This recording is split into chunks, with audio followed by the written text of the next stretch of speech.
Bom, pessoal, boa tarde. Primeiramente, eu gostaria de falar que é um prazer estar aqui hoje com vocês. Minha formação, rapidamente, é da área de computação mesmo, tá? Eu trabalho na iniciativa privada, sou arquiteto de software há alguns anos, e tenho como hobby, digamos assim, pesquisar, certo? Então, algum tempo atrás, quando eu resolvi fazer pesquisas formais, digamos assim, eu optei por uma área que tivesse pouca similaridade com o meu cotidiano, né? Então, acabei fazendo o mestrado e o doutorado na área de computação quântica, que é tema do que a gente vai discutir agora um pouco aqui, tá? Bom, aí a agenda do nosso encontro, basicamente a gente vai falar aqui uma breve contextualização, alguns fenômenos, algoritmos e protocolos quânticos e algumas implicações futuras vão estar disseminadas aí em torno das discussões. Antes de começarmos, eu queria fazer só duas notas, tá? A primeira é sobre a otimização. Isso depois a gente encaixa no final, vai começar a fazer sentido. Aqui eu queria apresentar uma função chamada rastringin. É uma função muito usada em otimização para fazer testes de heurísticas computacionais, que são, na verdade, modelos que buscam encontrar boas soluções quando é inviável encontrar a solução ótima em um dado intervalo de tempo. Essa é uma função, digamos assim, projetada para ser usada nesse cenário. Então, você observa que ela pode ter N variáveis, tá? Dimensão arbitrária, mas ela é projetada de tal modo que o domínio aqui de cada variável esteja nesse intervalo e o valor mínimo dela é 0.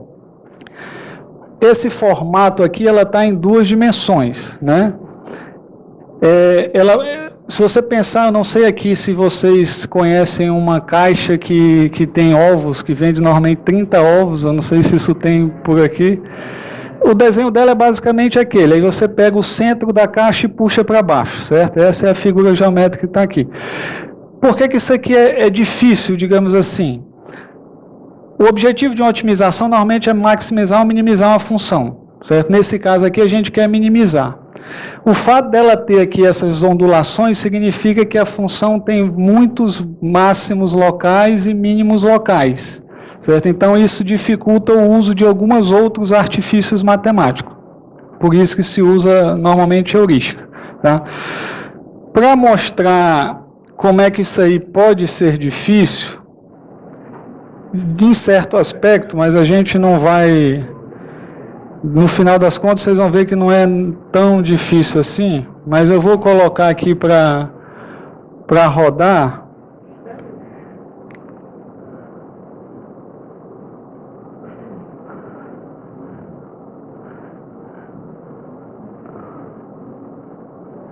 Eu vou colocar aqui para rodar uma aplicaçãozinha, certo? Que ela basicamente executa aqui, está aqui a implementação da função rastringin. Ela vai fazer o seguinte, essa minha aplicação, vou rodar logo aqui para a gente não perder tempo.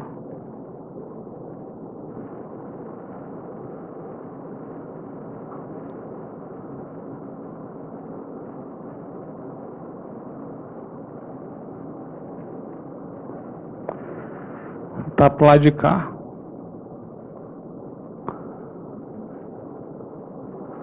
Pronto, ela fica testando valores aleatórios, é a forma mais ingênua, digamos assim, de tentar resolver esse problema, certo? Eu vou chutar valores aleatórios. Aí aqui eu fico registrando o menor valor que ela encontrou e de 5 em 5 segundos eu registro a quantidade de testes que já foi feitos e o menor valor que ela encontrou, novamente. Eu vou rodar uma segunda vez, certo? Para que, caso eu feche sem querer aquela, a gente tem aqui um backup do processo rodando. Tá? Aí, tem duas instâncias dela rodando. Pronto, já podemos voltar. Mais na frente eu volto nessa questão aí, certo? Uma outra nota breve, sabe, sobre o que não é computação quântica, tá? Bem rapidamente, ou o que não é quântico, digamos assim, né? Se vocês procurarem, tem uma biografia muito boa do Einstein, no qual ele mostra preocupações em que alguns aspectos da mecânica quântica pudessem ser usados de maneira inapropriada, tá? De antemão eu digo o seguinte, a crença, não importa no que ela é construída, ela funciona, certo? Se vocês acreditarem fielmente que se vestirem blusa amarela todo dia de segunda vão ficar ricos, eu garanto que se vocês vestirem essa blusa amarela, vocês vão ter mais chance do que se não vestir. Não importa a questão, certo? Então não estou entrando no mérito da coisa, fazendo juízo de valor, certo? Mas do ponto de vista científico, tá? Nenhuma dessas coisas aqui são mecânica quântica, tá? Nem física quântica, nem nada disso. Tá? É só uma nota breve. Bom, então vamos lá. Contextualização histórica e fundamentos. A coisa começou mais ou menos quando esse cidadão aqui, chamado Richard Feynman, fez ponderações sobre a possibilidade de simular a física em um computador. Tá? E ele colocou algumas restrições. A primeira ali era de que ela precisaria ser exata, e a segunda é de que os recursos necessários precisariam ser lineares, ou seja, teria que ser proporcional ao tamanho do problema na entrada, tamanho do sistema físico simulado. Eu não poderia exigir crescimento exponencial, senão ela fica inviável, certo? Ela funciona num dado espaço e depois deixa de funcionar. E a conclusão que ele chegou foi a seguinte: a natureza não é clássica. Então, se você quer fazer uma simulação da natureza, é melhor fazê-lo com a mecânica quântica. E, pelo amor de Deus, é um problema maravilhoso, porque não parece tão fácil. Né? Aí, esse cara aí, David Deutsch, é um físico alemão, ele começou a pensar a respeito do problema. E num trabalho ele colocou o seguinte, ó, máquinas de computar que se assemelham a um computador quântico universal poderiam, em princípio, ser construídas e teriam muitas propriedades notáveis, não reproduzidas por uma máquina de Turing. Tá? Isso foi em 1985, quando ele então publicou um artigo em que ele fundamentou a noção de computação quântica. Apresentou a primeira versão da máquina de Turing quântica, formulou o que são portas e circuitos quânticos e apresentou o primeiro algoritmo quântico. O que é importante aqui ou seja, esse cara é considerado o pai da computação quântica, né, por muita gente. O que é importante nisso aqui? Quando ele fala aqui que não são reproduzidos por uma máquina de Turing, né, e ele apresenta uma nova versão que ele chama de máquina de Turing quântica, ele já ressalta uma questão importante desse aspecto. Computação quântica não é uma outra implementação concreta da computação que nós conhecemos, certo? É diferente, por exemplo, de eu construir um computador de DNA. Quando eu falo que vou construir um computador de DNA, ou seja lá o que quer que seja, eu estou fazendo uma nova implementação, ou seja, uma nova concretização de uma abstração anterior, que no caso é a máquina de Turing. A computação quântica não implementa a máquina de Turing que a gente conhece, ele implementa uma outra máquina de Turing, que é essa chamada máquina de Turing quântica.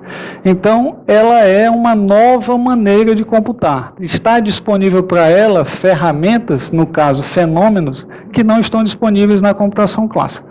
Certo? Bom, aqui só uma revisão rápida, a gente sabe, para fazer o paralelo, que os bits clássicos são a unidade mínima de informação, eles são representados pelos valores 0 ou 1, 2 elevado a n valores clássicos. Esse termo clássico eu sempre vou usar referindo a nossa computação que nós conhecemos, porque a outra quando a gente começa a chamar a outra de quântica, a gente chama essa de clássica. Né? 2 elevado a n valores clássicos, só que 1 por vez, certo? E eles fisicamente são representados por um sistema de 2 níveis, ou seja, o estado de um transistor, a magnetização de uma superfície de disco rígido ou uma moeda. Isso aqui é importante também ter esse detalhe. Isso aqui é uma abstração, isso aqui, por exemplo, é uma concretização dessa abstração. Por isso que tem 3 aqui. Tudo isso aqui pode ser considerado bit. Se eu escolher qualquer um de vocês aqui e combinar com vocês o seguinte, ó, sempre que eu lhe entregar a moeda numa face, você me devolve na outra face. Certo? Eu vou dizer que você é uma porta NAT, operando sobre aquela moeda. Certo? Você vai ser uma implementação concreta da abstração que a porta NAT é, assim como a moeda é uma implementação concreta da abstração que um bit é. Certo? Aí, o paralelo dos bits na computação quântica são os chamados qubits, né, ou bits quânticos. Eles podem assumir também valores 0 ou 1. N qubits podem representar 2 elevado a n valores, só que ao mesmo tempo, né? Aqui o negócio começa a ficar diferente, né? Começa a zoar, né? Mas é assim, e aí eu vou precisar em alguns momentos, primeiro que em alguns pontos eu talvez pudesse detalhar melhor com o uso de matemática, mas alguns pontos nem com isso eu conseguia detalhar, certo? Porque vocês vão ver que tem muitas coisas na mecânica quântica que não há absolutamente dúvida nenhuma de que é assim, mas ninguém sabe por dizer por que é, certo? Aí eu vou ser sempre obrigado a usar aquela resposta do Alto da Compadecida, eu esqueci o nome do personagem. Ele diz, não sei, só sei que é assim, né? Chicó, exatamente. Certo. E ele é fisicamente representado por um sistema quântico de 2 níveis. Aí tem aí algumas opções, polarização de um fóton, alinhamento de spin nuclear em um campo magnético uniforme, os estados fundamentais citados de um elétron orbitando ao redor de um átomo. E um qubit, ele passa a ser representado por essa equação. Acho que é uma das poucas equações que tem na apresentação, certo? Mas é interessante observar o seguinte, isso aqui denota, isso aqui é a forma geral de um estado quântico de um qubit. O que ele quer dizer aqui? É que, na verdade, esse estado aqui, ele tem uma amplitude de probabilidade alfa de quando medido colapsar ou retornar 0 e uma amplitude de probabilidade beta de retornar 1. A probabilidade efetiva é o quadrado do módulo de alfa ou o quadrado do módulo de beta, certo? Mas o que é importante, assim, essa questão de estar em ao mesmo tempo está representado nessa equação, certo? Então, o cara lá, como está em um qubit, ele vai estar com chances de uma vez medidos cair em 0 e chances de cair em 1, certo? Veja, as coisas são, na verdade, assim, a gente não pega um modelo computacional que a gente deseja e adequa a realidade física a ele. Alguém descobre uma realidade física e outro chega e diz, rapaz, dá para fazer isso e assim e computar com isso. Então, isso é assim, certo?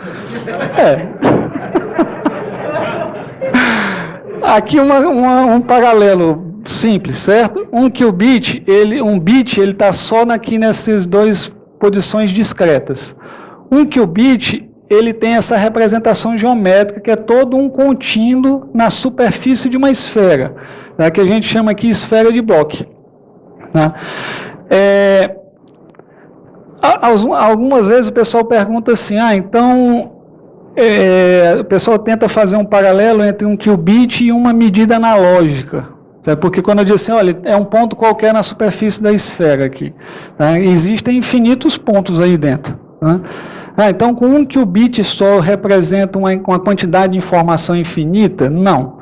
Certo? Eu tenho o qubit lá e eu posso manipular ele do jeito que eu quiser, mas quando eu quiser obter um resultado dessa computação, eu tenho que fazer uma coisa que a gente chama de medição. Eu tenho que medi-lo.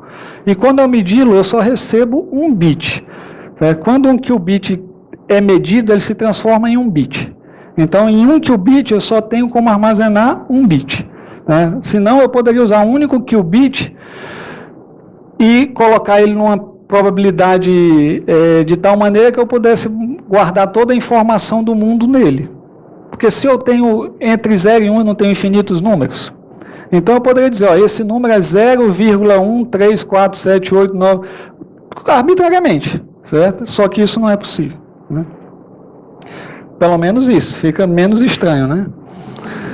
Ó, esse estado aqui é um estado interessante, em que alfa e beta aqui são 1 sobre raiz de 2. Então, o módulo ao quadrado disso é 1/2.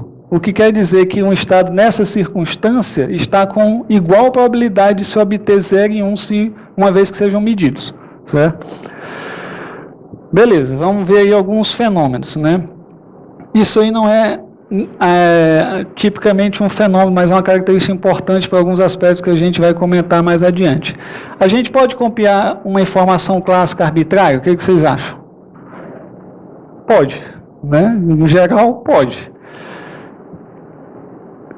Xerox, fax, são todas cópias de informações. São cópias perfeitas? Nesse caso aqui, não. Né? Você provavelmente tem diferenças de pixels entre uma original e uma Xerox. Mas cópia de arquivos digitais são cópias perfeitas. Né? Posso copiar uma informação quântica arbitrária? Não, porque não, ou só porque achar que é pegadinha? Não pode. Não pode, certo? Existem limites naturais que nos impedem de fazer isso. Eu consigo fazer cópia de alguns estados, mas arbitrariamente não. Certo? Isso é importante e é usado em alguns protocolos, em alguns algoritmos, esse recurso. Bom, aquele estado lá que eu apontei para vocês naquela esfera de bloco é justamente esse aqui, né? Ele denota um fenômeno, um dos mais importantes, né, chamado superposição. E talvez alguns de vocês já tenham visto uma gravura ou uma menção a essa representação de um experimento mental desse cara aqui, né, que é o gato de Schroeder. Né? Ele representa o seguinte, a dificuldade de se aceitar a mecânica quântica tal como ela é. Ele disse o seguinte, o pessoal comentou, olha, ela é assim, ela é assim, ela é assim. Aí ele pegou e disse, tá bom, então me diga o seguinte, eu tenho uma caixa em que eu boto um gato dentro e eu coloco um veneno dentro da caixa e ligado a um veneno eu coloco um dispositivo quântico que está nesse estado aqui, ele está com 50% de dar 0 ou 1 uma vez que eu meço, e eu vou medir quando eu abrir a caixa. Certo? Se ele der 0, ele não aciona o veneno, o gato vive. Se ele der 1, ele aciona o veneno, o gato morre. Beleza. Aí ele vai e pergunta assim para o pessoal, tá bom, e antes de eu abrir a caixa, o gato está o quê? Ele está morto ou ele está vivo? Né? Ele está numa superposição de morto e vivo? Né? Isso dá margem a algumas interpretações meio esotéricas, digamos assim. Né? Aí, e é por isso que existem uma característica que a gente chama de interpretações da mecânica quântica. Existem algumas delas. A mais aceita pela comunidade científica é a chamada interpretação de Copenhague, tá? Que ela resolve o dilema de forma brilhante. Ela diz o seguinte, antes de eu abrir a caixa, o que acontece ali é o seguinte, não me interessa.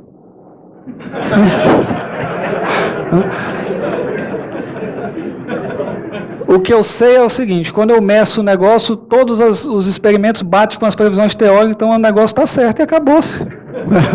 Não tem por que discutir o sexo dos anjos. Essa é a interpretação de Copenhague. Mas tem outros, tem interpretações de múltiplos universos, uma série de outras coisas aí. Bom, como é que isso surge, né? Como eu falei, aqui eu vou mostrar rapidamente um experimento que ele faz o seguinte, eu tenho aqui um espelho semi-transparente, e aqui eu tenho uma fonte de fótons, e aqui eu tenho detectores de fótons. E eu disparo esses fótons nesse espelho. Ele divide o feixe 50% para cada lado. Esse espelho aqui, de certo modo, é a implementação concreta dessa abstração aqui, que é esse H. Eu não coloquei no slide sobre portas quânticas, porque ia demorar mais, mas eu falo assim brevemente, essa porta Hadamard, ela aplicada no estado zero, ela resulta nesse estado, ou seja, ela é capaz de gerar uma superposição, onde não existia. Certo?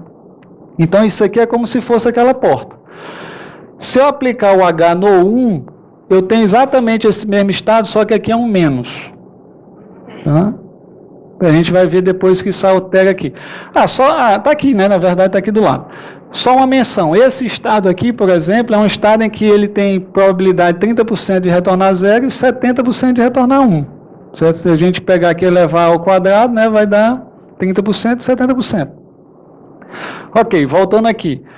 Aí o pessoal diz, tá bom, então deixa eu mudar um pouco esse experimento aqui. Eu vou fazer o seguinte, eu vou colocar aqui até onde a gente tinha um espelho transparente, aqui eu vou botar 2 espelhos completos, que reflete 100%, e aqui eu boto outro transparente. A interpretação desse experimento pela física clássica deveria ser o quê? Vamos lá, eu tenho aqui 100% do feixe. Não divide 50% para cá e 50% para cá? Eu estou entendendo que o feixe, o espelho semi-transparente, divide 50% do que chega. Beleza, então aqui está vindo 50. Aqui ele vai dividir de novo. Os 50 dos 50 viria 25 para cá e 25 para cá. Certo? Os 50 que vieram por aqui, aconteceria a mesma coisa. 25 para cá, 25 para cá. Então daria 50 e 50. Né? Só que não acontece isso. Por quê?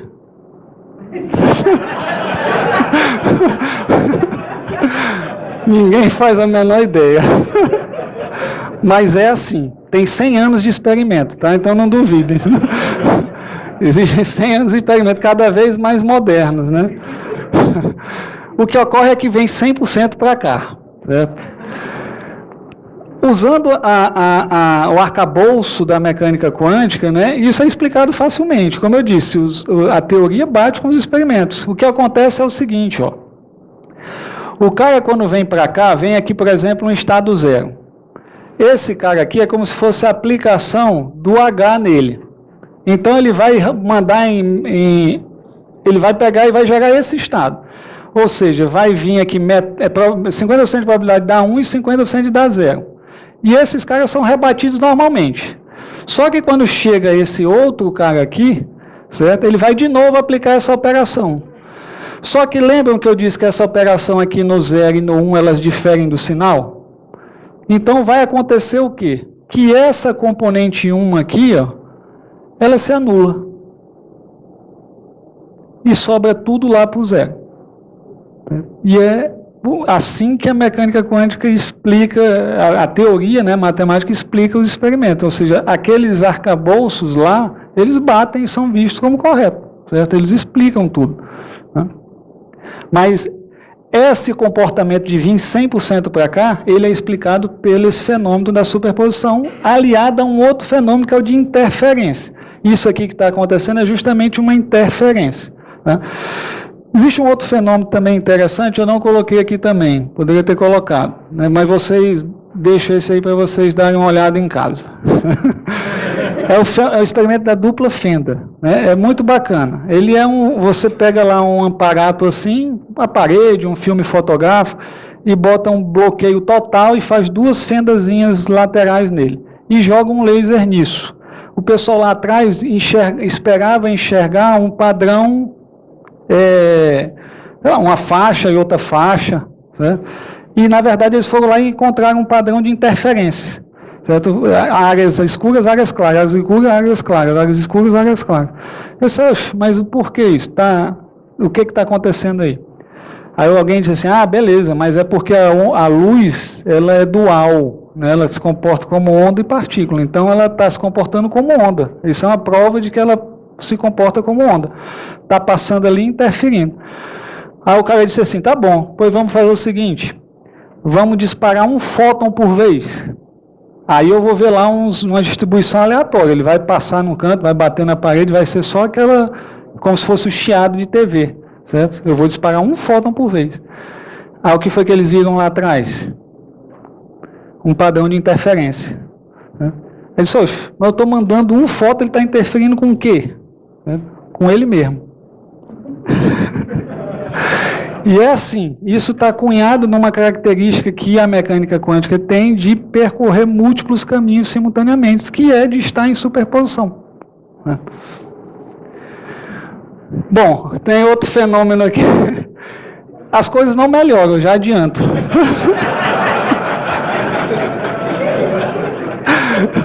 Basta vocês verem a frase que o próprio Einstein disse, né? E Einstein era um cara impressionante, porque mesmo quando ele errava, ele acertava. Ele escreveu um paper para dizer, olha, a mecânica quântica está incompleta. Tá? E o que ele conseguiu descobrir foi o mais importante fenômeno da mecânica quântica, que é o entrelaçamento. Certo? Se não está incompleto, não é, porque isso aí é assim. Aí ele mandou uma carta aqui para o Max Born, dizendo, rapaz, eu não acredito seriamente nesse negócio, não. Tá? Eles têm que ter uma maneira de reconciliar a teoria com a existência de alguma realidade física subjacente, né? E ele termina aqui dizendo que não pode existir um efeito fantasmagórico à distância, né? Que é o entrelaçamento. Por quê? Porque no entrelaçamento eu tenho condições de aferir informações sobre uma partícula que está distante de mim, desde que ela esteja entrelaçada com uma outra que está em minha posse. Então, assim, você tem duas partículas, aí você gera um procedimentozinho que elas ficam entrelaçadas. Às vezes vocês vão encontrar por aí o termo emaranhada, né? E aí eu separo as partículas. Pode levar para onde você for, tá? Eu vou ter condições de medir a minha só, certo? E saber o resultado que vai dar na sua quando você medi-la. O Einstein disse que não é possível um negócio desse. Não podia, mas pode, é assim. Né? Também sobrevive a 100 anos de experimentos. Né? Aqui do ponto de vista matemático, eu acho que são as últimas equações. Ele fala no estado entrelaçado, né? E não entrelaçado, um estado entrelaçado. Um estado entrelaçado, eu não consigo descrever matematicamente a equação de cada um dos qubits. Por exemplo, eu tenho 2 qubits, eles estão entrelaçados. Eu não consigo tirar dali uma equação que descreva um e que descreva outro. Então, eles só existem conjuntamente naquela circunstância lá. E se a gente pegar aqui em termos de medição, né, esse estado aqui é um estado entrelaçado. Eu só tenho como, quando eu medir, e quando eu vejo assim 2 números aqui dentro desses caracteres, assim, digamos, isso aqui é a notação de Dirac, que são qubits, né? Quando eu vejo 2 aqui, é porque é um estado de 2 qubits, né? Então ele tem 50% de chance de, se eu medi-lo, eu obter 0 e 0, e 50% de chance de se eu medi-lo, obter 1 e 1. Só que se eu medir só 1, tá, e eu der 0, a única componente que existe aqui à direita do meu 0 é um outro cara com 0. Então não vai ter jeito, eu vou saber qual é o seu. Esse é um fenômeno que é mais difícil de explicá-lo, porque não tem uma... Ou seja, essa ligação entre essas duas partículas é difícil de explicar sem auxílio matemático, né? Porque não tem um paralelo clássico. A coisa mais parecida que tem por aí, talvez algum de vocês tenham visto, é isso aí. Vocês lembram que existia... Muita gente riu, então muita gente assistiu o filme, né? Existia uma ligação meio maluca entre esses, um entrar na cabeça do outro. Deve ser algum reflexo de entrelaçamento. Bom, vamos aí para alguns algoritmos, tá? Primeiro, algoritmo de Deutsch-Josa. Ele é simples. Aqui é um circuito quântico. Tá? É a forma como está implementado o algoritmo. Na computação quântica atualmente, você não tem ainda linguagens, né? Está começando a surgir, mas são superficiais, digamos assim. Você representa na forma de circuito. Assim como na computação clássica, a gente pode representar qualquer algoritmo que nós conhecemos na forma de circuitos lógicos também. Tá? Esse é o circuito que implementa esse algoritmo Deutsch-Josa, que faz parte do paper lá original dele.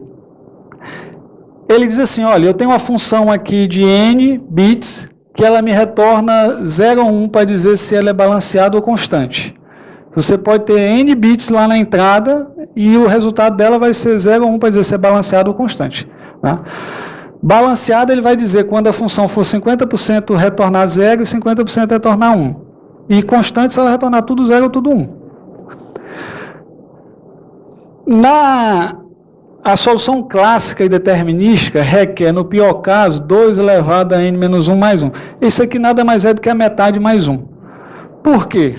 Porque o pior caso é aquele que a função vai me retornando todos os valores 0, aí quando chega perto da metade ela me retorna 1.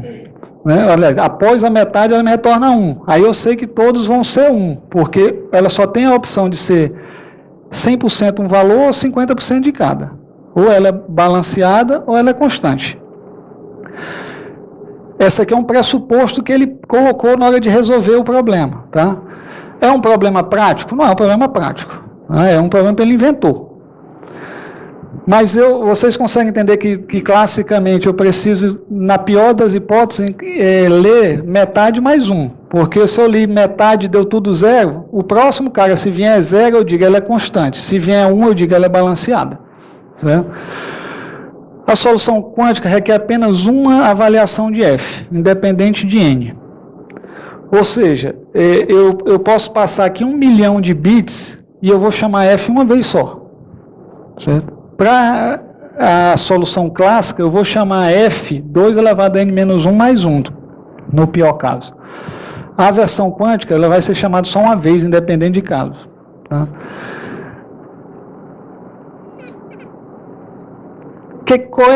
O problema não é prático. Qual é a importância dele, então? Certo? Porque esta foi a primeira demonstração de que existia uma tarefa, independente da utilidade dela, em que um computador quântico, ou seja, em que a computação quântica seria capaz de resolver de maneira mais eficiente que a computação clássica em princípio. Ou seja, nunca, em tempo algum, não importa o que se tente, a computação clássica vai sobrepor a computação quântica na solução deste problema em particular. Certo? Então, isso foi uma demonstração bastante importante. Mas, aí veio problemas práticos. Né? Aquilo lá inaugurou a área, e aí começaram a estudar. Aí veio um problema que este sim é um problema de brutal importância. Né? É o problema da busca em base de dados desordenada. A complexidade para algoritmos clássicos, esse cara aqui é o Grover, né? É O de N, certo? Para o algoritmo quântico equivalente, é O de raiz de N. Certo? Então, a gente tem aqui um ganho quadrático. Né? E se você parar para pensar, isso é bastante significativo. Porque quanto maior for a tua base de dados, mais tu destaca da versão clássica. Tá? Se for 10 elevado a 100, né? Na clássica, aqui vai ser 10 elevado a 10 só. Porque quando você botar 10 elevado a 4 versus 10 elevado a 2, ficam pertinho.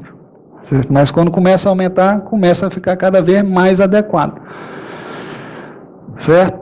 Aí vamos fazer uma pausa aqui para uma reflexão. Né?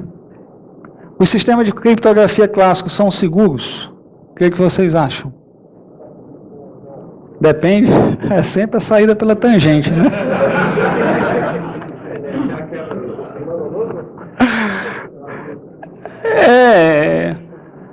Eles, assim, no sentido geral, eles são seguros, tanto que a gente usa, transfere informação e está todo mundo feliz, aqui e acolá algum é hackeado, mas no geral funciona bem. Você vê bancos, instituições militares trocam dados de maneira sigilosa. Mas o core da minha pergunta é esse: o que os confere segurança? Por que eles são seguros? Eu não entendi. Você usa a computação clássica, que é menos eficiente, para quebrar alguma coisa que tem um certo nível de segurança. Se você pegar teoricamente os algoritmos e usar essa computação quântica, como a eficiência dela é maior, teoricamente eles deixariam de estar seguros assim. Mais ou menos. É nessa direção aí, mas ainda não mostrei como é que a computação quântica trabalha com isso. Certo? Eu vi algumas pessoas comentarem, várias delas comentaram também mais ou menos nessa direção, e é isso. O problema é o seguinte, são barreiras tecnológicas. Hoje, o que impede de alguém violar a segurança de alguém é uma barreira tecnológica. Isso é representado como? Garanto que muito de nós percebeu isso. Alguns anos atrás, as chaves lá, por exemplo, nosso cadeadinho lá do browser, quando ia acessar o banco, elas eram de 64 bits, depois mudaram para 128 bits, depois mudaram para 256 bits, e aí vai. Certo? Ou seja, a segurança hoje do nosso modelo é baseada no RSA, praticamente quase toda a segurança de informação no mundo. A transferência de informação, a segurança da transferência de informação. E ele é difícil de você violá-lo, porque ele é baseado num problema que é a fatoração de um número em seus fatores primos. E isto é um problema que hoje ainda se acredita ser NP completo. Né? Ele é um problema intratável na computação clássica.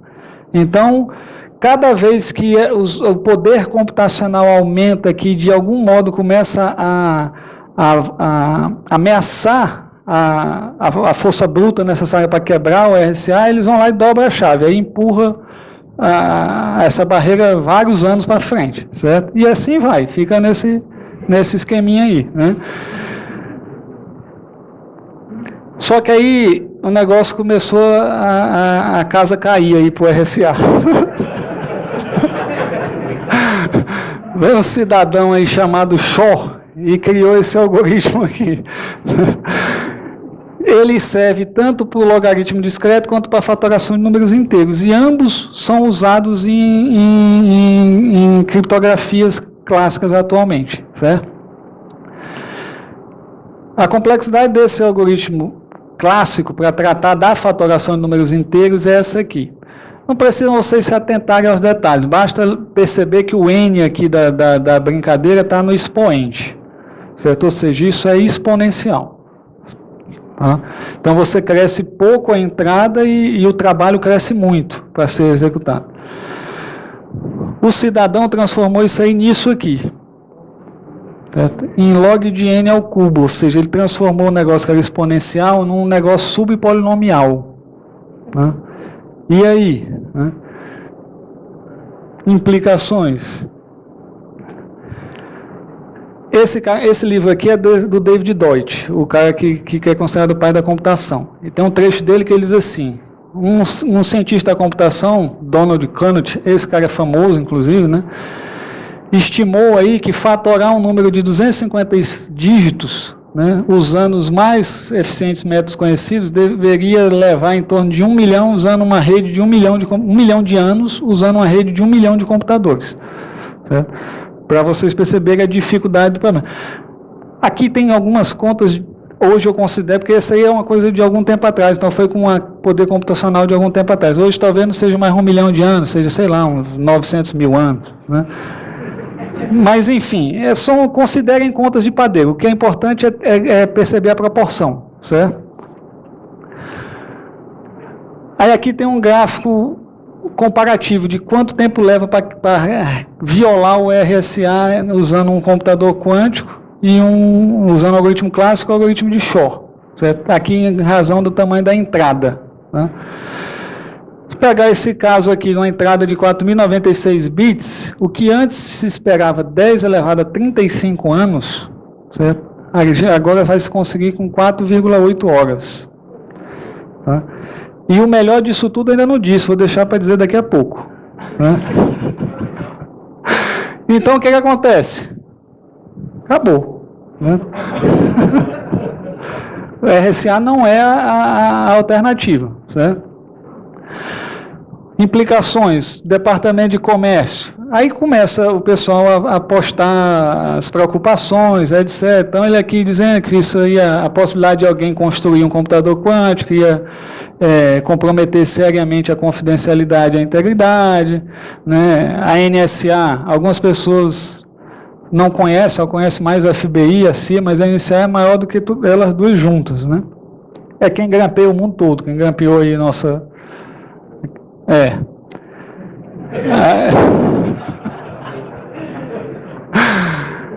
E aí tem aí vários programas, e isso serve por quê? Isso, cada vez que acontecer alguns desses passos no desenvolvimento da computação quântica, foi traindo mais investimento e mais atenção, desde do primeiro algoritmo lá do Deutsch, depois Grover, Shor, certo? Quando chegou de Shor, a negada disse, meu amigo, tem que ir, não tem mais opção de não ir, tem que investir nesse negócio aí, né? Aí, beleza, como é que eu trato essa questão, então? Né? Surgiu um computador quântico, e agora? Como é que eu faço? Existem várias abordagens que a gente chama de pós-quântico. Né? Ou seja, uma vez que surgiu um computador quântico, como é que eu vou lidar com isso? A maneira mais comum e bem desenvolvida, inclusive com ofertas comerciais, é o que a gente chama de distribuição quântica de chaves. Existe uma coisa que é chamada, não sei se alguém já ouviu falar, cifra de Vernon. É uma maneira matematicamente perfeita de comunicar dados de forma segura. E ela usa criptografia simétrica, não é criptografia assimétrica, é simétrica. E ela é trivial, você pega o dado, faz um Shor da chave e manda o resultado. A pessoa só vai conseguir tirar esse teu resultado de volta se ela fizer um short com a mesma chave, ela vai trazer para o valor anterior. Só que isso requer algumas premissas. Né? Primeira, você tem que ser capaz de gerar uma chave perfeitamente aleatória. Segunda, você só pode usar essa chave uma única vez. Terceira, o tamanho da chave tem que ser igual ao tamanho do comprimento do dado que você vai transmitir. De fato é o que eu disse, você pega o dado, faz um short de uma chave e manda, acabou. Se você reutilizar um espião, né, famigerada Eva, ela vai ficar ouvindo e vai começar a inferir qual é a tua chave e acaba descobrindo. Então, como é que isso aqui atua? Isso aqui atua dizendo, como é que eu tenho uma chave então, para mim poder usar isso? Porque eu só posso usar uma vez, é do tamanho do dado que eu vou transferir, eu vou ter que ter muitos bits de chave para poder fazer uma transferência de dados. Né? Eu posso combinar com você, a gente se encontra fisicamente alguma vez, gera aqui 1 trilhão de bits aleatórios, você copia aí, fica contigo, comigo, a gente se distancia e vai usando, beleza. Né? Só que no sentido geral isso não é prático, mas funcionaria. Né? Então, existe uma abordagem que foi criada por esses caras aqui, Bennett e Brassard. Né? Esse cara aqui é um dos principais pesquisadores da área. Né? E já dou uma dica. Né? Você acha que eles pertencem a qual universidade? Nenhuma. Ele trabalha na IBM. Né? O pessoal não é bobo. Ele bolou essa estratégia aqui. Como é que ele faz? É o seguinte, Alice gera um bit aleatório, certo? Aqui ele sempre vai fazer a transmissão de dados de Alice para Bob. Tá? Então, a Alice gera um bit aleatório, ela codifica usando uma das duas bases. Quando eu falei que a gente mede um qubit e obtém 0 ou 1, eu contei só uma parte da história. Tá? Na computação quântica eu tenho infinitas bases. E a base é justamente uma forma são os possíveis resultados que eu vou obter. Tem mais uma matemáticazinha por trás, mas por hora abaixo nós sabemos que eu escolhi duas bases diferentes. Tá? E aí eu pego esse bit e escolho algum desses caras, ou seja, por exemplo, 0, nessa base vai ser o 0, nessa base vai ser o mais, o 1, nessa base vai ser o 1, nessa base vai ser o menos. E aí o Alice manda esse qubit para Bob. Ele prepara um qubit mesmo, manda numa fibra. Tá? Ele tanto escolheu aleatoriamente o valor se era 0 ou 1, quanto ele escolheu aleatoriamente se a base era essa ou se era essa. Aí pegou lá e mandou. Certo? O Bob vai selecionar aleatoriamente uma das bases para fazer a medição. O Bob também diz, vou medir nessa base aqui. Tá? Depois de uma dada quantidade de transmissão, Alice e Bob anunciam suas bases. A moral da história, de forma resumida, é o seguinte: quando as bases que eles escolheram casarem, aquele ponto ali do bit, da chave, funciona.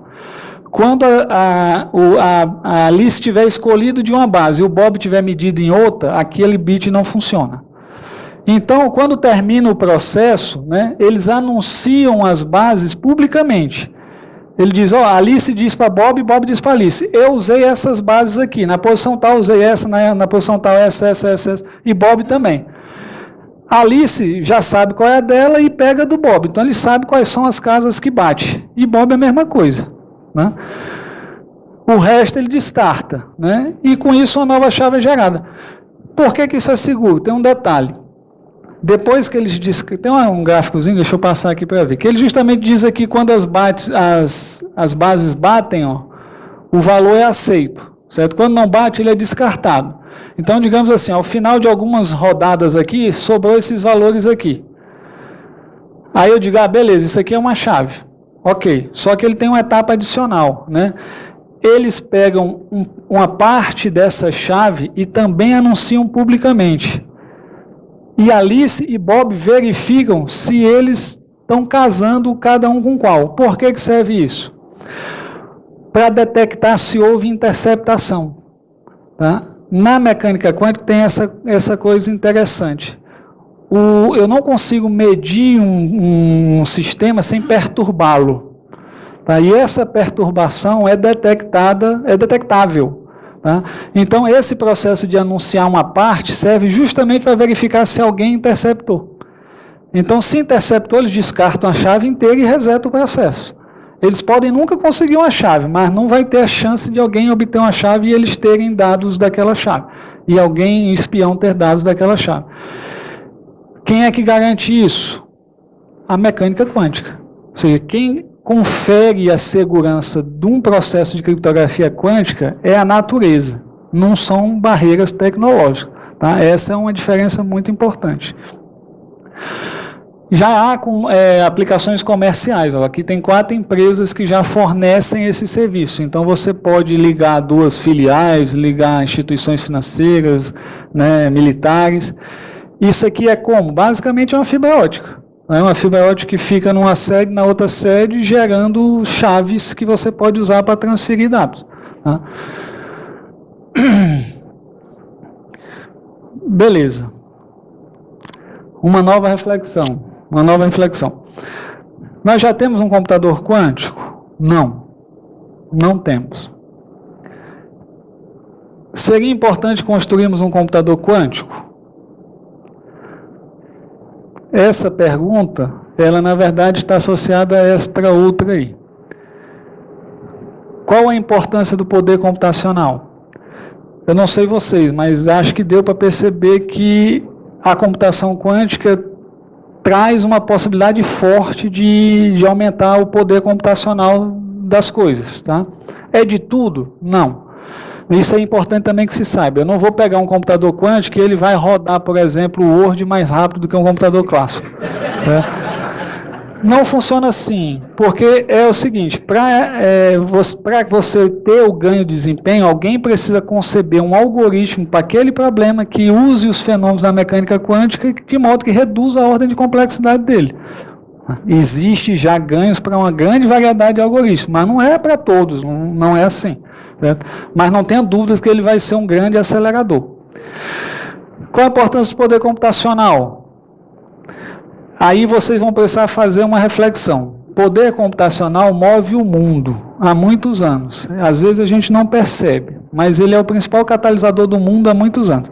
Eu vou dar um exemplo bem rapidinho aqui, em 1 minuto, de um exemplo realmente trivial. Né? Na época que eu ainda fazia o mestrado, eu fiz eu estava fazendo umas simulações que envolvia matrizes de 4096 por 4096, e era uma infinidade delas, de operações em torno delas. Para mim fazer meus testes lá, minha simulação levava em torno de 8 horas na minha máquina, tá? 8 ou 10 horas. E eu estava desenvolvendo uma teoria, digamos assim. E eu fazia teste e botava para rodar. Eu só conseguia fazer 1 ou 2 verificações por dia. Quando eu verificava, não dava certo. Aí lá ia eu ver o que foi, pegar, acho que é isso aqui, vou fazer desse jeito, rodava de novo. 8 horas de novo, para me saber o resultado.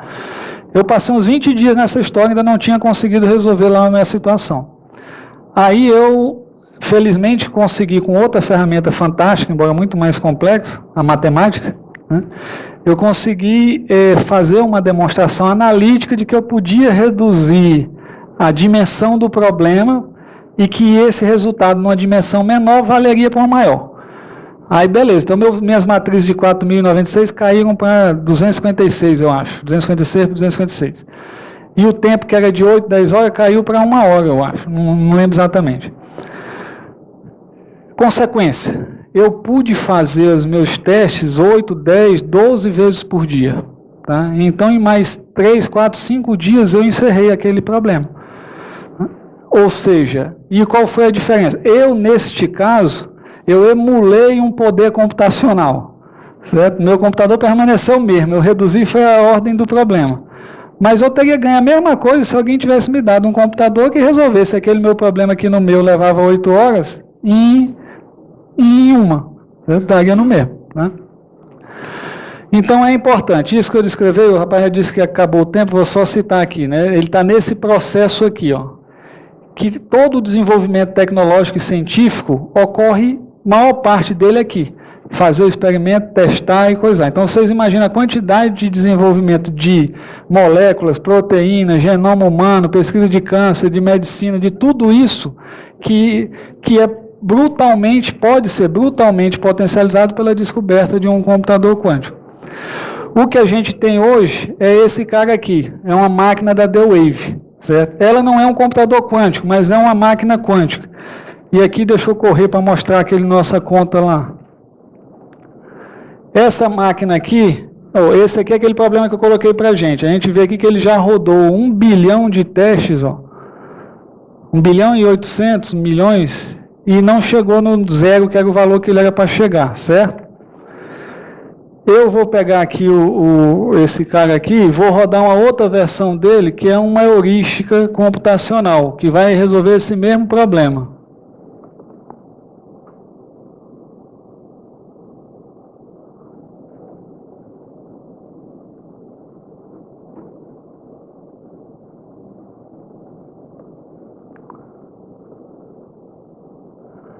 Ele está aqui resolvendo, certo?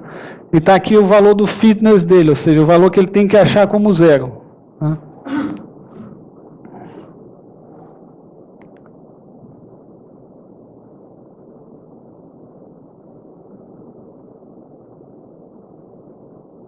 Ele achou, certo? Ele levou exatamente 23 segundos. Aquele outro está rodando há 40, 50 minutos aí, certo? Então, o que eu queria mostrar com isso? Isso aqui não é um computador quântico, mas ele já existe, né? Está aqui os clientes dele, NASA, Google e essa empresa de aviação, né? Por que ele não é um computador quântico? Ele não resolve problemas arbitrários. Você não programa ele, por exemplo, não quebra o RSA.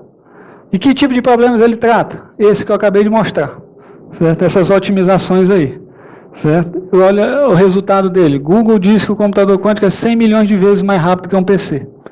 Esse foi o resultado que o Google publicou recentemente. E aqui aquele detalhe que eu falei para o final, lembra que eu comentei dos 10 a 35 anos versus 4,8 horas, que eles tinham um detalhe que eu não tinha dito.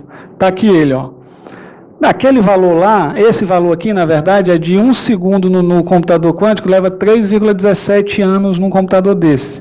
Tá? Só que o computador quântico que ele está usando tem 512 qubits. Ou seja, como se ele estivesse manipulando só 512 qubits mesmo. Né? Nossos computadores, você sabe a quantidade de transistores que tem aqui dentro? Lá aquele computador quântico só tem 512 qubits. Certo? Então, ele é capaz, olha as empresas que estão trabalhando com isso hoje. Não tem, são os players, né? Então, concluindo, a computação quântica traz consigo não só as estranhezas da mecânica quântica, mas também sua elegância matemática e possibilidades inteiramente novas de computar. Então, o mais importante que contribuições a uma estratégia de comunicação segura definitiva é o potencial incremento do poder computacional, capaz de provocar uma revolução tecnológica sem precedente. E é sem precedente mesmo. Imagina que você tem um computador quântico, sei lá, ano que vem surge um computador quântico de 1024 qubits. Você vai viver um dia em que umas coisas levavam 10 anos para ser feitas e no dia seguinte elas começaram a levar meia hora. Então você tem ideia da ação disruptiva que algo desse tipo pode ter. Bom, pessoal, era isso.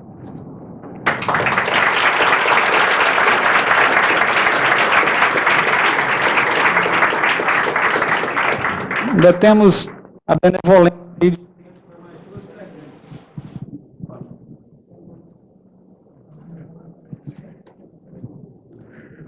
Fernando, a dificuldade hoje para a construção do computador é uma questão de tecnologia ou uma questão de teoria?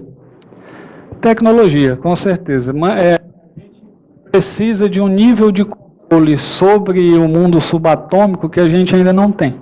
Certo? Existem uma infinidade de tentativas e pesquisas nesse sentido. Gente manipulando fóton, íons aprisionados, ressonância magnética, uma série de cenários diferentes. Mas ainda não temos esse controle que é necessário.